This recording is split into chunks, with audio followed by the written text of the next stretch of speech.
bonsoir. Bonsoir. On te connaît pour ton parcours dans la comédie musicale avec les succès Les 10 Commandements, Le Roi Soleil, Cléopâtre, La Dernière Reine d'Égypte. Qu'est-ce qui fait qu'on accepte de prendre les rênes d'un cabaret parisien? Et ben, pour la petite histoire, c'est comme ça que j'ai commencé. Et ouais, j'ai commencé au Folies Bergères avec un spectacle sur Offenbach revisité, version électro, tout ça. C'était un spectacle assez fou.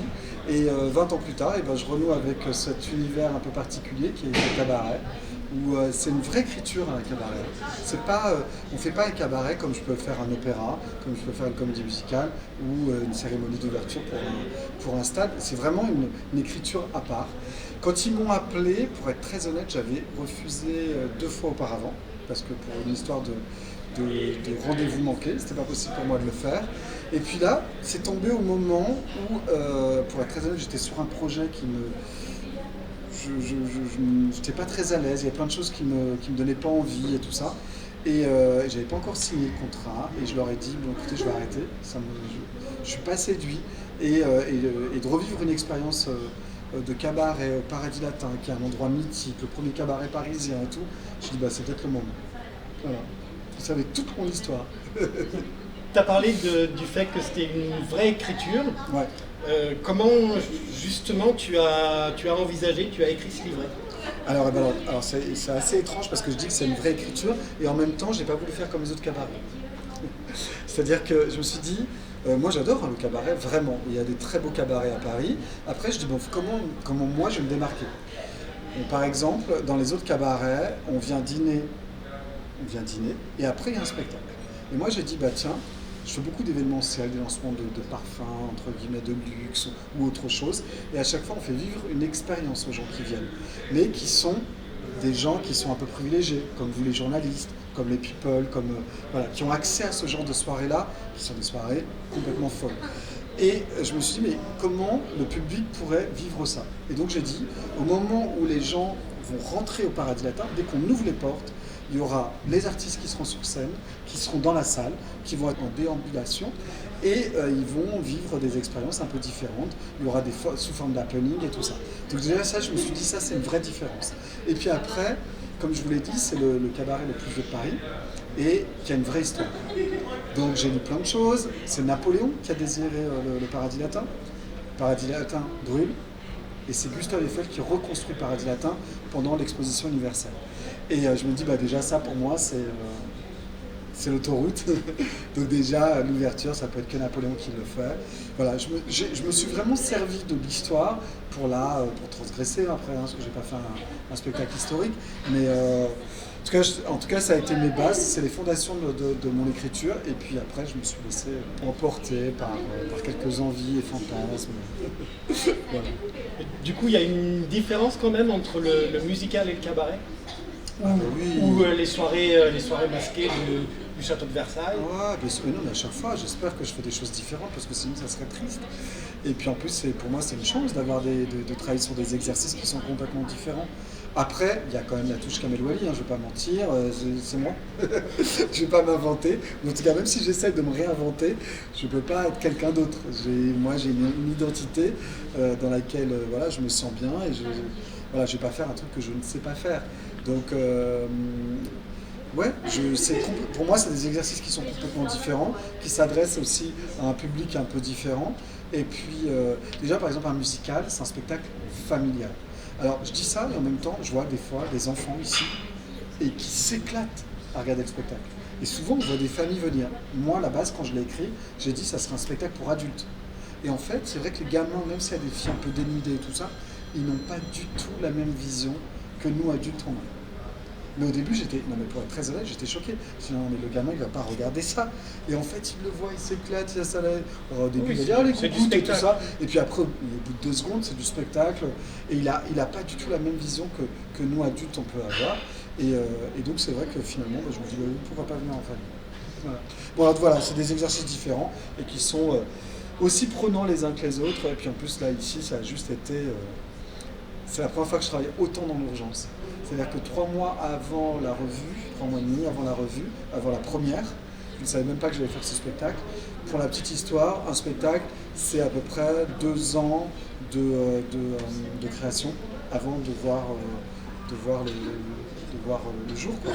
Donc là, 3 mois et demi avant, partir de zéro, nouveau casting, décor, costume, tout cassé, on recommence et tout. Ça a été... on n'a pas beaucoup dormi, mais qu'est-ce que c'était chouette. Au niveau du casting, là on est sur la deuxième troupe. Deuxième saison, ouais. Deuxième saison. Comment on choisit, que ce soit sur une saison ou sur une autre, le casting, comment on choisit l'ensemble, les chanteurs, la meneuse de revue?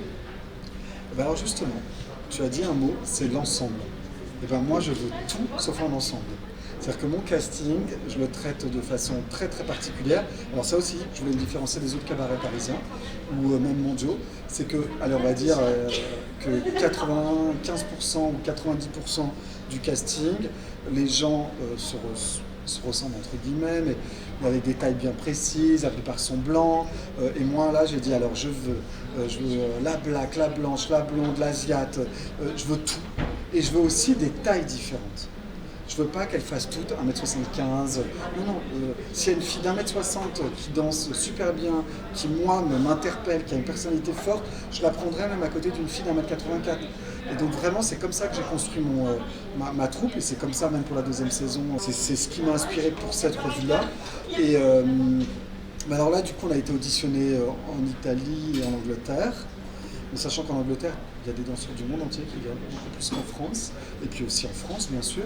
Et puis voilà, moi ce qui me séduit, alors c'est assez fou parce que quand un artiste rentre dans une salle, avant même qu'il commence à chanter ou danser ou faire une performance aérienne, ou si c'est des artistes de cirque, je sais déjà que j'ai envie de travailler avec eux. Qui est le plus exigeant? C'est toi ou c'est la troupe? Ouh là là, bah déjà je pense que chacun est exigeant, tous les artistes, normalement, en tout cas j'espère qu'ils sont exigeants avec eux-mêmes.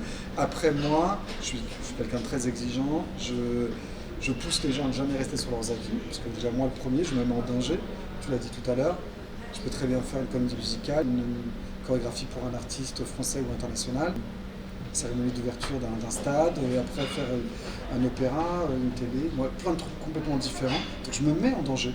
Je pourrais très bien aujourd'hui me dire ah ben non je fais que ça, je suis tranquille, j'ai la chance de plutôt refuser les projets que de courir après les projets, donc j'ai la possibilité de choisir. Moi j'aime me mettre en danger, c'est vrai que je les tire tout le temps vers le haut, je leur demande des fois un peu beaucoup. D'ailleurs c'est un des spectacles, c'est le spectacle de revue où les gens dansent le plus. Parfois je me dis bon j'ai peut-être été un peu trop loin parce qu'ils le font quand même tous les soirs, des fois 2 fois par soir, donc c'est vrai que physiquement c'est beaucoup, mais en même temps je peux pas faire autrement, je suis comme ça. Sur le futur de Kamel Ouali, Ouais. une petite exclue pour le monde du ciné peut-être. Mon petit doigt m'a dit que tu étais sur la préparation d'un nouveau spectacle. Est-ce qu'on peut avoir une information ou toujours pas? Non, toujours pas, parce que surtout en ce moment, là, j'ai justement fait un déjeuner avec l'auteur, compositeur et la personne qui écrit le livret, et on ne sait pas quand on va le faire. On ne sait pas, parce que vu les événements, c'est compliqué. Et je suis aussi sur une comédie musicale au cinéma. D'accord. Voilà. Et, pareil, on ne peut pas savoir le titre? Non, pas encore. Pas encore. Mais par contre, je sais quand on la tourne et tout ça. Et c'est avec, en plus, des acteurs que j'adore. Donc pour moi, allez, juste une petite piste à vous trouver, je retrouve la plus belle femme au monde. Iris. Ce serait trop facile si c'était elle. Bah, on est au paradis latin, la plus belle femme au monde. Mais pense tout de suite à Iris. Je suis d'accord, Iris fait partie des plus belles femmes du monde. Mais c'est pas elle. Merci à toi. Merci à vous.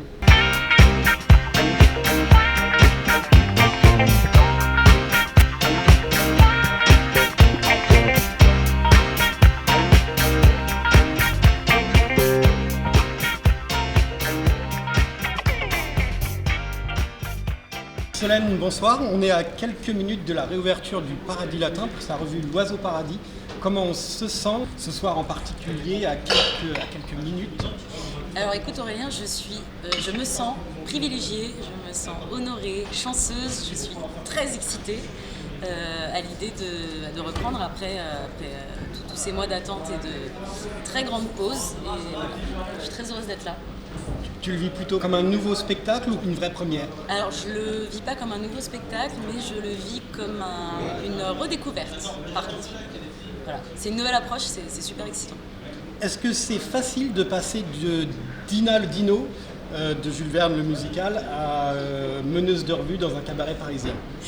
Non, c'est pas évident de passer de Dina le Dino, donc, qui était une énorme marionnette que je manipulais, donc j'étais très souvent cachée puisque le but c'était de faire vivre la marionnette.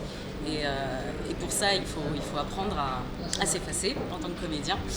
Donc ça n'a rien à voir effectivement, puisque là pour le coup on est vraiment mis en lumière en tant qu'interprète. Donc c'est deux registres très différents, mais finalement qui se complètent, puisque c'est un travail d'interprétation, de comédie, etc. qui est très intéressant aussi. La question sans doute la plus difficile, être glamour, ça se travaille ou ça s'improvise? Ah oui, c'est pas évident. Hein. Être glamour, ça se travaille ou ça s'improvise? Peut-être un petit peu les deux. Moi, je sais que je suis très coquette, donc forcément je le travaille un petit peu, mais peut-être que ça va aussi avec la personnalité. Et pour terminer, de Kamel ou de toi, qui est le plus exigeant? C'est une très bonne question. De Kamel ou de moi, qui est le plus exigeant? Les deux. Je suis très exigeante avec moi-même aussi, et Kamel est très dur. Moi, ça me va bien. Merci beaucoup. Et puis les 5 lettres pour tout à l'heure. Oui, je prends.